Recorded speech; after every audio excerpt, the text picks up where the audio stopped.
Hi, Ed Marison from Vin Inspo here, and I'm at Willow Creek Vineyard, home to Rare Hair Wines in Balnarring on the Mornington Peninsula. As you can probably tell, it's autumn, harvest wrapped up recently, and the person calling the shots here knows a thing or two about this region. I'm talking about winemaker Geraldine McFaul, or Gerry as she's known. She joined Stonier almost 30 years ago, working first as deputy to Todd Dexter before taking the reins herself in the early 2000s. For the past 15 years, she's been in charge here. Calm and wise with monumental experience and so many lovely wines to her name, I thought that you, like me, would find her perspective particularly valuable. So this is Gerry. We caught up as vintage 2023 was dawning. I started by asking her about the evolution of Pinot Noir on the peninsula. Such hot property these days, she recalls the days when it was hard to get someone just to taste it, let alone buy it. What were they saying? Always that it was weedy and that it was thin and it was light and I like something a bit more full-bodied. And we still have people who come in and say that here, but they are much fewer and further between. So what was the problem? They were young vines and probably overcropped, definitely too shady. So we were really working a not terribly intense or structural skin, as it were. So the wines did look a bit green. For sure, really did look a bit green, a bit dilute. Okay, what else? A lot of the vines are still pretty young. A lot of the viticulture was inexpert, if I can say that without being unkind to ourselves. Pinot's a constant learning curve, so the sites are getting better, the wines are getting better, and certainly better viticulture coincided with some much kinder seasons as well. Before we get onto the turning point, there are some legacy issues at play. The peninsula wine scene was barely 2 decades old, and its first steps were certainly not in the direction of Burgundy. I first did vintage down here at Stonier in 95, and in 95 you'd still say that there's probably more Cabernet Sauvignon and Bordeaux varieties planted in red wine terms than there were Pinot. So everything was treated in this, I'm just making red wine, that's what I'm doing. So berries were crushed, everything was destemmed. We used to do all these pump overs. I used to go into Stonier's at 11 o'clock at night and do pump overs of Pinot in pot of fermenters. Everything was sort of being worked really hard because the intensity wasn't there. From the 4 founding families of the mid to late 70s, the Whites of Mainridge Estate, the Meyer family of LG Park, George Kefford of Merrick's Estate, Brian Stonier, through the handful of additions of the 1980s, the 90s bore witness to a mini explosion of vignerons to take the Pinot story forward. And it was probably that sort of second wave of wineries that were established on the Mornington Peninsula that really built on that. So you sort of had the original wineries that were set up in the 80s that might have been set up in that real I'm making red wine way. And then, someone like Sandro Moselle comes along at Kooyong and has specialist Pinot Noir equipment, and then everyone kind of shares information and looks at each other's wine and goes, oh, that looks more suitable for a delicate wine. So it was sort of, definitely set up with Cabernet in mind, and now I would say everything is set up with Pinot Noir in mind. And if you're doing another red wine, then it just has to fit into your Pinot Noir equipment, really.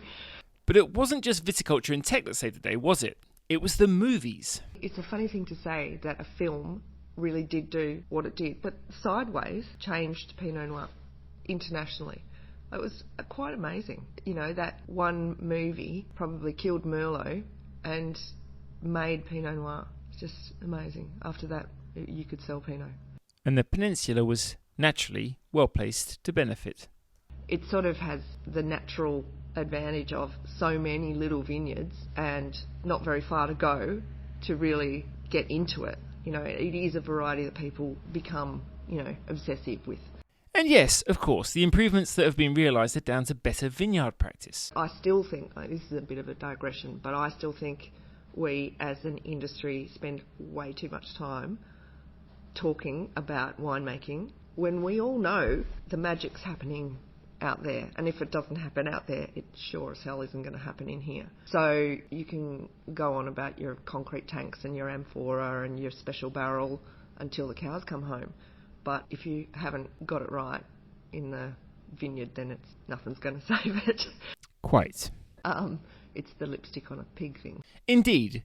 So what you want is ripe, healthy fruit. But with all winemakers saying they pick on, air quotes, perfect ripeness, I wondered what signs Geraldine looked for when it was finally go time to pick Pinot. Pinot, it's probably more an absence of underripe flavour an underripe tannin.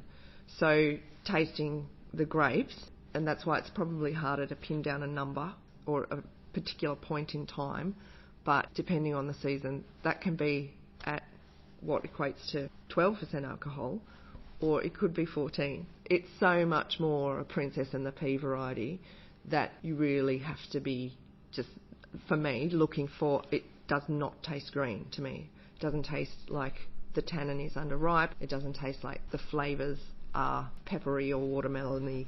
With so many wineries on the Mornington Peninsula structuring their range in a three-tier system, starting with an entry-level Pinot, let's call it the regional wine, followed by a so-called estate wine with single vineyard bottlings at the top of the tree, I asked Gerry what considerations go into differentiating between those offerings. Certainly from my time at Stonier's, the great thing about that wine was always the consistency. And I think that entry-level regional wine, obviously if you can access Pinot Noir from across the whole region, you can probably blend to make that a very consistent product. So people know what they're going to get. They know it's going to have, depending on the style, they'll see that wine being pretty much the same year to year. And I think as a winemaker, that's quite a fun exercise to make sure you've got that consistency. Whereas the estate wine, obviously, you're more looking for consistency, but the seasonal variation should be clear. And then a single block wine, I guess, is just another layer on top of that. I think we would all love to have a single block wine that was recognisable to an interested audience, that someone would go, I know what that is. That's O'Leary Block from Willow Creek Vineyard, or, that's Block 1 from Yabby Lake. So what about Chardonnay? Does she even like Chardonnay? I love Chardonnay, and I drink a lot of Chardonnay. Go on, tell me more. I love Chardonnay for its ageability. It's a tough thing to convince people to keep wine for more than 24 hours, but it really does reward a few years in the cellar. And they're just complex, powerful wines, and love them. Okay, so that was never really in doubt. But what comes into the equation when a winemaker sets about crafting their own Chardonnay? People make a deliberate choice of style, I think, with Chardonnay. With Pinot Noir, your site's going to tell you ultimately what your style is, or you're just going to be at war. And when's the right time to pick Chardonnay for her preferred style? I find Chardonnay is quite easy. Chardonnay juice does not have a lot of flavour, unlike the wine. So for me, you go tasting the juice in Chardonnay, you're tasting green apples and grass, and then one day it'll taste like straw. We're picking next day. So Chardonnay is quite simple. You're getting out of those very, very lean, very acid-dominant characters and into something that is then balanced, potentially, with some really powerful citrus fruit, but it's not overly lean. It's got flavour, and it usually translates to somewhere between 13 and 13.2 sort of % alcohol. I mean, alcohol's important. We don't talk about it that much, but it's really important to that mouthfeel structure. It needs to have weight, so I like it to be closer to 13 than to 12.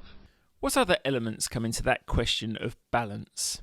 Chardonnay, I think, is one of those wines where you've got such power in the fruit and weight in the wine itself that you essentially, to me, using tannin, a little bit from the skin, but obviously most of that's coming from oak, and acid to balance what is a pretty serious motor. On that note, I like the way Gerry articulated the concept of structure in wine. Well, we talk about structure all the time, and it's what makes wine complex. You can have many delicious alcoholic beverages, but wine relies on structure. It really is that interplay of acidity and phenolic grip, so tannin, that makes wine satisfying. If you want to think about the wine, you need to be thinking about it after you've swallowed it, sort of thing.